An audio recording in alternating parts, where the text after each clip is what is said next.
Graham Greene would have loved Dili.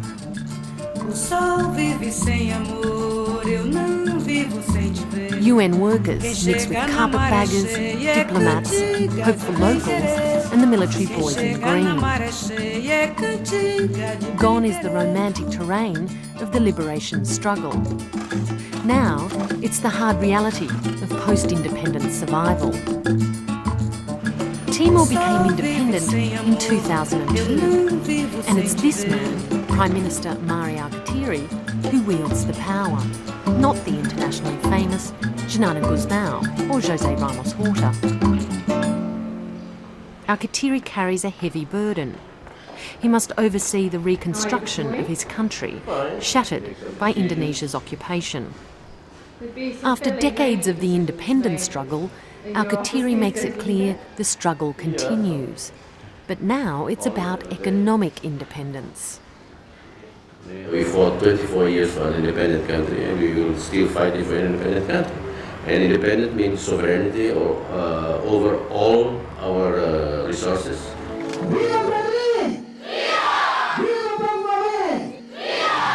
Mari Alkatiri led the Fretilin party to victory in countrywide elections in 2001. Before that, he viewed his country's tough struggle for liberation from the outside. Since the invasion of East Timor, Jakarta is facing a lot of troubles. He spent 24 years in exile as part of the Fretilin diplomatic struggle abroad, living mainly in Mozambique, one of the few countries to provide generous support to the resistance. He was a founding and well-regarded member of Fretilin.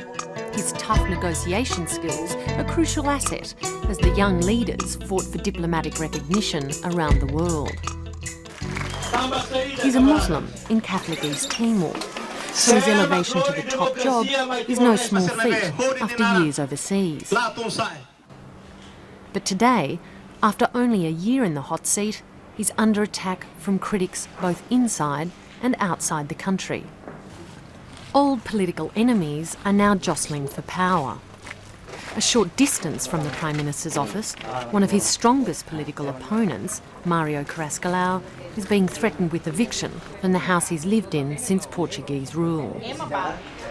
Carrascolau is crying foul, saying the government is playing dirty politics. And in order to destroy this, you have to destroy their political leaders. Destroy politically by creating the mistrust of the people, the non-confidence of the people, then create a situation like this. Carrascolau and his supporters accuse Alkatiri's government of corruption and nepotism. It's political sledging time, and Alkatiri's years in exile are used against him. He's cast as an outsider.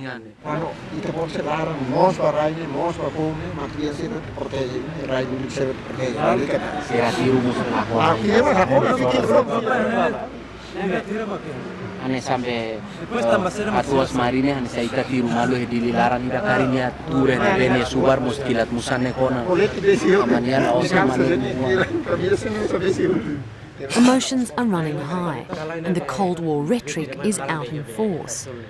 The political divide that existed before Indonesia invaded in 1975 has re-emerged between Fretilin socialists and their opposition. The Carrascolaus have always opposed Fretilin, calling them communists. In this political time warp, Mario's brother Manuel doesn't mince words. Mari Alkatiri é uma pessoa de ser mais Moçambique. O sistema moçambique é nem comunista, ele quer conhecê-lo. Obriga o povo se ata.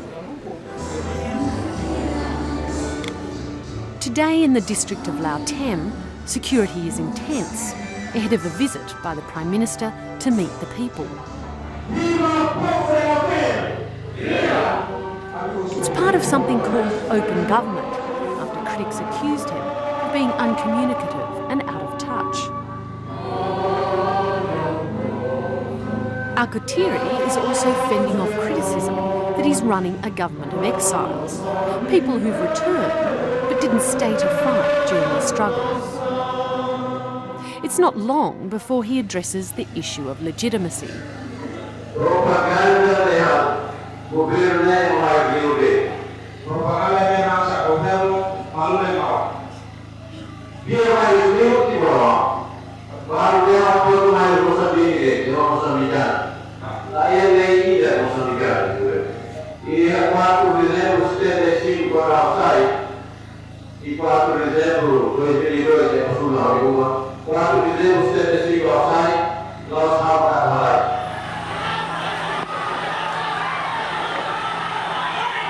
Alkatiri's house was burnt to the ground during these riots on December 4 last year. 2 people died in unrest that shocked the new nation, violence and looting carrying on for over 6 hours. Many saw it as a direct attack on the Prime Minister. The unrest, a rude wake-up call for this young government. The Prime Minister also believes the riot was politically motivated.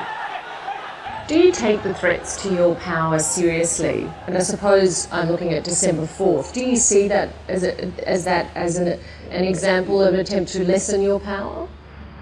Yeah, we from very few people in this country. They were trying is because they thought at that time that I will really react negatively. It means that react negatively I could do one of the 2 things: to call to the Fretilin members to come out and react. It will be a disaster. It won't be a disaster. Or simply tell to the people, I'm going. Choose another person to govern this country. I'm tired of.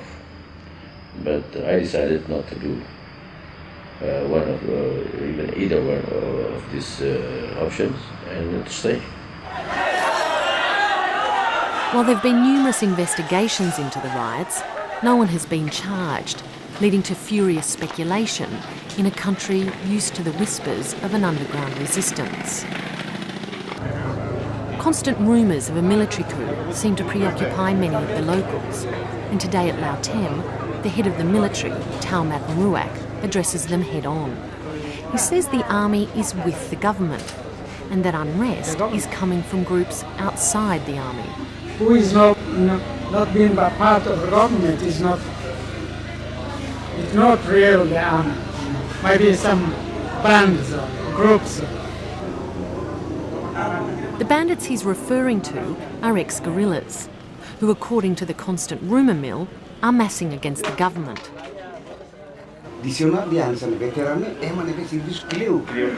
After lunch, the influential president of the parliament, Luolo, and a former guerrilla leader, Lere, discuss the so-called Third Force.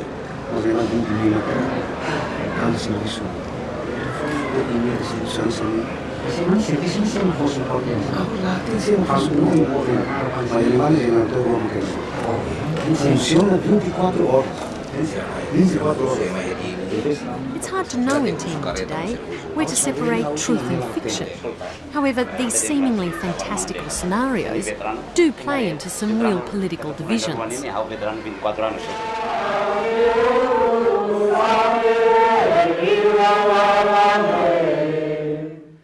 For example, there is real discontent inside his party about Alkatiri's leadership. A petition is circulating within Fretilin to remove him and the party president Luolo. And at this meeting, Alkatiri lets the comrades know what he thinks.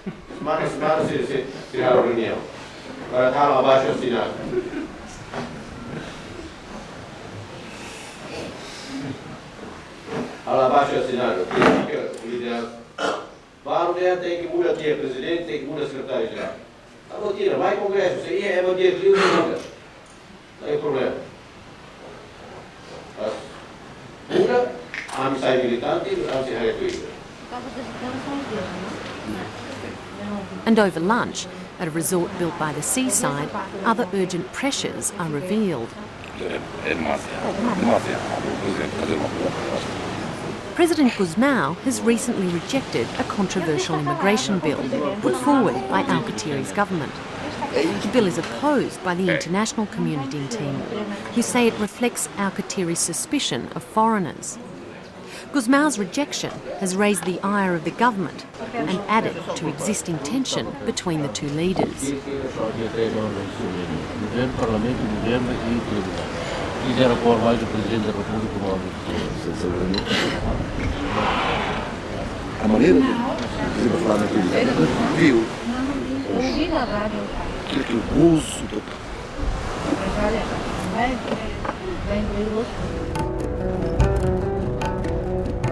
The immigration law debate is just one of the pressures Alkatiri is facing.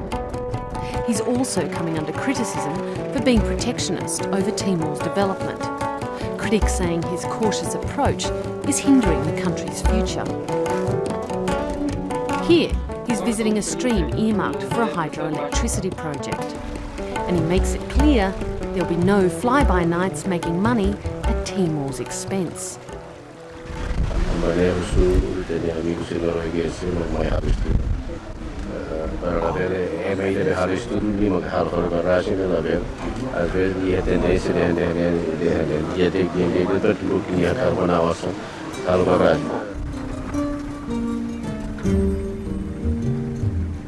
Travelling across Timor, it's easy to see why the country is considered one of the world's poorest. Many are advocating fast-track development, saying concessional loans from large international institutions, such as the Asian Development Bank and World Bank, would kickstart the economy. But Alkatiri is resisting the pressure, saying future oil money is enough, and that loans would send the country down a dangerous path of recurring debt. Because loans, you have to pay back the loan. And if you don't really use the money, the loan's money, it will be a disaster for this country. But this softly approach isn't supported by other senior leaders in Timor. Foreign Minister José Ramos Horta says he wouldn't be so suspicious of loans or foreign investment. He'd do things differently. I would move faster to enter into agreements with potential foreign investors, give them facilities, privileges, so that they begin investing. I wouldn't spend too much time, worrying about all the legal implications. He does add, however, that there may be sense in a cautious approach. The Prime Minister is a lawyer. He is a very suspicious character by nature. He is even suspicious of his own shadow. And I think, and that's positive, as we are building a country, someone has to be extremely careful. And if things go much slowly, well, maybe at least it goes slowly, but it goes safely, steadily, rather than we make quick decisions, improvising and creating a chaos, a mess. Others are not so generous. João Saldanha is from the East Timor Study Group, a think tank that advocates privatisation and free market ideals. I caught up with him after he'd met with the acting US ambassador.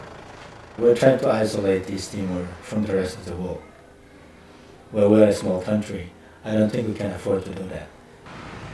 It's hard to see once forgotten Timor shutting out the international community. There are plenty of players here in Dili, the World Bank, the UN and Australia, just to name a few. But it is the nature of connections that Alkatiri is forging that concerns Saldanha. There is a shift in this government. There is some attention, not much going to Australia, to the US, to Japan, but I think it's close going to China. When Alkatiri met with a Chinese delegation earlier this year, it gave more ammunition to his critics. They say the meeting was proof that the old Fretilin socialist hadn't changed his spots. But for Alkatiri, the meeting with a regional power just made good sense. One of the biggest cooperation of some other countries in this region is with China, even from other countries from out of this region. United States and European Union, a market like China, which is more than 1 billion people, consumers, everybody is looking for this market. Alkatiri's Chinese connections are being closely watched by other regional players as the emerging superpower seeks to expand its influence in the Pacific. Timor's strategic position and oil and gas reserves make it an attractive ally for other powerful nations, like Australia and the US. Do we want East Timor to be a force for good in this region? Sure we do, in lots of ways. But Primarily according to that the has US to do with ambassador, example. Grover Joseph Rees, there's no big picture politics involved. He's just keeping an eye on a new democracy. There are always temptations, and there are always, whether you're talking about a government, whether you're talking about individuals, we all have tendencies in ourselves that we need to keep in check. And that's just as true of this government as is of everybody else. And that's part of the reason that that the international community is here in larger numbers than they would be, say, in another country this size, is because this is a government in transition, and they were ruled for 24 years in a way that did include corruption and nepotism and brutality. And there are two lessons you can learn from that. One is, now that we have our freedom, we will never be like that. And you hear people saying that. And then the other lesson you can learn, without even maybe knowing you learned the lesson, is, oh, that's the way to behave when you get in charge. For Mari Alkatiri, it's not about political morality, but a delicate geopolitical balancing act. Timor-Leste is a very small country, situated between two big regional powers. It's not easy to be a small country.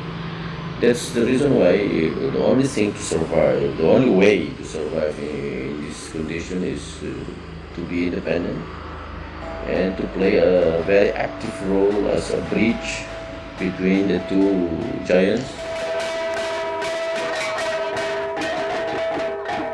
But the looming battle between the great powers counts for very little alongside Alkatiri's immediate domestic struggles. The Prime Minister says he will continue the job he started long ago in the resistance, taking orders from the people and the party now running a liberated Timor. This is my obligation. I have to make my contribution for the liberation of the people from poverty and from illiteracy. All kind of things I have to do first.